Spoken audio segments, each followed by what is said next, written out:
ಉದ್ಯಮಿ CJ Roy suicide ಕೇಸ್ಗೆ ಇದೀಗ big twist ಒಂದು ಸಿಕ್ಕಿದೆ. ತಂದೆಯ ಸಾವಿಗೆ ಕಾರಣವಾದ್ರ ಹಾಗಾದ್ರೆ ಸಿಜೆ ರಾಯ್ ಅವರ ಮಗ, ದುಬೈನಲ್ಲಿ ರಿಯಲ್ ಎಸ್ಟೇಟ್ ಅನ್ನ ನೋಡ್ಕೊಳ್ತಾ ಇದ್ದ ಅವರ ಪುತ್ರ. ಯಾಕಂತ ಹೇಳಿದ್ರೆ ಅನುಮಾನಗಳು ನೋಡಿ ದಟ್ಟವಾಗ್ತಾ ಇದೆ. ಒಂದ್ ಕಡೆ IT ಅಧಿಕಾರಿಗಳ ಕಿರುಕುಳ ಅಂತ ಹೇಳ್ತಿದ್ರು. ಯಾವುದೋ ಒಬ್ಬ ರಾಜಕಾರಣಿ ಏನಿದ್ದಾನೆ ಪ್ರಭಾವಿ MLA ಅನ್ನುವಂಥ ಮಾತುಗಳು ಕೇಳಿ ಬರ್ತಿತ್ತು. ಆತ ಬೆದರಿಕೆ ಹಾಕ್ತಿದ್ದಾನೆ, ವಾಪಸ್ ನಮ್ಮ ಶೇರ್ ಕೊಡಿ ಅಂತ ಈ ರೀತಿ ಚರ್ಚೆಗಳು ಶುರುವಾಯಿತು. ಈಗ ಅವರ ಮಗನ ಕಡೆಗೆ ಅನುಮಾನಗಳಿದ್ದಾವೆ. ಇತ್ತೀಚೆಗೆ ರಷ್ಯಾದ ಕಂಪನಿಯೊಂದಿಗೆ ವ್ಯವಹಾರ ಕೂಡ ಈತ ಆರಂಭ ಮಾಡಿದ. ಸಿಜೆ ರಾಯ್ ಪುತ್ರ ರೋಹಿತ್ ರಾಯ್ ಬಿಸಿನೆಸ್ ಪಾರ್ಟ್ನರ್ ಆಗಿದ್ದ. 100 ಕೋಟಿ ಹೂಡಿಕೆ ಮಾಡಿದ್ರ ಬಗ್ಗೆ ಕೂಡ ಮಾಹಿತಿ ಇದೆ.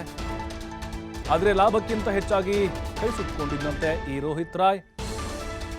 ಆ ವ್ಯವಹಾರದಲ್ಲಿ ರಾಜಕಾರಣಿಗಳಿಂದಲೂ ಕೂಡ ಹೂಡಿಕೆಯಾಗಿತ್ತು ಅನ್ನುವಂಥ ಅನುಮಾನಗಳಿದ್ದಾವೆ. ಮತ್ತು ಕೆಲ ಉದ್ಯಮಿಗಳು ಕೂಡ ಇನ್ವೆಸ್ಟ್ ಮಾಡಿದರು ಅಂಥೇಳಿ ನಷ್ಟದ ಮಾಹಿತಿ ತಿಳಿತಾ ಇದ್ದಂತೆ ತಮ್ಮ ಪಾಲು ತಮಗೆ ಕೊಡುವಂತೆ ಒತ್ತಡವನ್ನು ಹಾಕಿದ್ರ ಆ ರಾಜಕಾರಣಿ. ಈಗ ತನಿಖೆ ನಡೀತಾ ಇರೋದು ಮತ್ತು ಅವರು ಕುಟುಂಬಸ್ಥರು ಹೇಳ್ತಾ ಇರೋದು, ಇಲ್ಲ ಆದಾಯ ತೆರಿಗೆ ಇಲಾಖೆ ಅಧಿಕಾರಿಗಳು ಕಳೆದ 1 ತಿಂಗಳಿನಿಂದ ನಮ್ಮ ಅಣ್ಣಗೆ ಕೊಡಬಾರ್ದು ಹಿಂಸೆ ಕೊಟ್ಟರು ಅಂಥೇಳಿ. ಅವರಣ್ಣ ದುಬೈನಲ್ಲಿದ್ದರು. ಅವ್ರಿಗೂ ಕೂಡ ಫೋನ್ ಮಾಡಿದ್ರಂತೆ, ಬೇಗ ಬಂದ್ಬಿಡು, ನನಗೆ ತಡ್ಕೊಳಕ್ಕಾಗ್ತಿಲ್ಲ, ಮೆಂಟಲಿ ಟಾರ್ಚರ್ ಆಗ್ತಿದೆ ಅಂಥೇಳಿ. ಈಗ SIT ಕೂಡ ಸರ್ಕಾರ ರಚನೆ ಮಾಡಿದೆ. ಆ ಆಯಾಮದಲ್ಲೂ ಕೂಡ ತನಿಖೆ ಆಗುತ್ತೆ. ಯಾಕಂದರೆ ಇಲ್ಲಿ ಕಾಫಿ ಡೇ ಓನರ್ ಸಿದ್ಧಾರ್ಥ್ ಅವರು ಕೂಡ ಇದೇ ರೀತಿಯಲ್ಲಿ ಆತ್ಮಹತ್ಯೆ ಮಾಡಿಕೊಂಡಿದ್ರು. ಹಾಗಾಗಿನೇ ಅದೇ ಮಾದರಿಯ ಕೇಸ್ ಅನ್ನುವಂಥದ್ದು ಕೂಡ ಈಗ ಬರ್ತಿರುವಂತಹ ಮಾತುಗಳು. ಬಟ್ ಎಲ್ಲ ಆಯಾಮದಲ್ಲೂ ಕೂಡ ತನಿಖೆ ನಡೆಯುತ್ತೆ. ಆದರೆ ಅವ್ರ ಪುತ್ರ ಏನಿದ್ದಾರೆ ರೋಹಿತ್ ರಾಯ್, ಅವರು ರಷ್ಯಾದ ಕಂಪ್ನಿಯೊಂದಿಗೆ ಒಂದೇನೋ ಆರಂಭ ಮಾಡಿದ್ರಂತೆ ಬಿಸ್ನೆಸ್ಸು.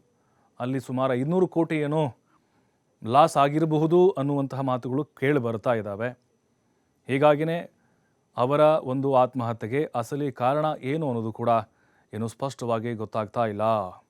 SIT ತನಿಖೆ ಆದಮೇಲೆ ನಿಖರವಾದಂಥ ಕಾರಣ ಗೊತ್ತಾಗುತ್ತೆ. ಯಾಕಂದರೆ ಅಂತಹ ಒಂದು ಮಾನಸಿಕ ಸ್ಥಿತಿ ಅವ್ರಿಗಿರಲಿಲ್ಲ ಅಂಥೇಳಿ. ಉದ್ಯಮಿ ಸಿಜೆ ರಾಯ್ಗೆ ಒಂದು ಕಡೆ ಹೂಡಿಕೆದಾರರ ಒತ್ತಡ, ಮತ್ತೊಂದು ಕಡೆ IT ದಾಳಿ ವೇಳೆ ಭಾರಿ ಪ್ರಮಾಣದ ತೆರಿಗೆ ವಂಚನೆ ಆಗಿರೋದು ಪತ್ತೆಯಾಗಿದೆ ಅಂತೆ. IT ಕೇಳ್ತಾ ಇದ್ದಂಥ ದಾಖಲೆಗಳ ಬಗ್ಗೆ ಟೆನ್ಷನ್ ಮಾಡ್ಕೊಂಡಿದ್ರಂತೆ. ಬಂಧನ ಆಗ್ಬೋದು, ನಂದು ಜೈಲಿಗೆ ಕಳಿಸ್ಬೋದು ಅನ್ನುವಂಥ ಭೀತಿ ಶುರುವಾಗಿತ್ತಂತೆ. ಹಣ ವಾಪಸ್ ನೀಡದಿದ್ರೆ ಹೂಡಿಕೆದಾರರಿಗೂ ಕೇಸ್ ಹಾಕುವಂಥ ಒಂದು ಭಯ ಕೂಡ ಅವ್ರಿಗಿತ್ತು. ಈ ಎಲ್ಲ ಒತ್ತಡಗಳಿಂದ ರಾಯ್ ಆತ್ಮಹತ್ಯೆಗೆ ಶರಣಾಗಿರುವಂಥ ಶಂಕೆಗಳಿದ್ದಾವೆ. ಸದ್ಯ ಸಿಜೆ ರಾಯ್ ಪುತ್ರನ ವ್ಯವಹಾರಗಳ ಬಗ್ಗೆ ಕೂಡ SIT ತನಿಖೆಯನ್ನು ಮಾಡ್ತಾ ಇದೆ. ಅಂದರೆ ಆತಂಕ ಅವ್ರು ಕಾಡ್ತಾ ಇತ್ತು. ಎಲ್ಲಿ ರೇಡ ಮಾಡ್ತಾ ಇದ್ರು, ದಾಖಲೆಗಳನ್ನು ಕೇಳಿದ್ರು ಅಧಿಕಾರಿಗಳು IT ಅವರು. IT ಈಗ ತೆರಿಗೆಯನ್ನು ಯಾರಾದರೂ ಅಷ್ಟೇ ಕಟ್ಟಲೇಬೇಕಾಗುತ್ತೆ ಗೌರ್ಮೆಂಟ್ಗೆ.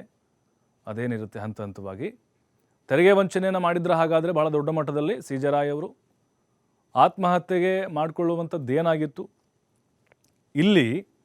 ಮತ್ತು ಆ ರಾಜಕಾರಣಿಯ ಒತ್ತಡ, ಹಣ ವಾಪಸ್ ಕೊಡದಿದ್ರೆ ಹೂಡಿಕೆದಾರರಿಗೂ ಕೂಡ ಕೇಸ್ ಹಾಕುವಂಥ ಒಂದು ಭಯ ಇತ್ತಾ IT ಅಧಿಕಾರಿಗಳಿಂದ? ಯಾವ ರೀತಿ ಟಾರ್ಚರ್ ಆಗಿತ್ತು ಇವ್ರಿಗೆ? ಎಲ್ಲವೂ ಕೂಡ SIT ತನಿಖೆಯಿಂದ ಹೊರಬರುತ್ತೆ.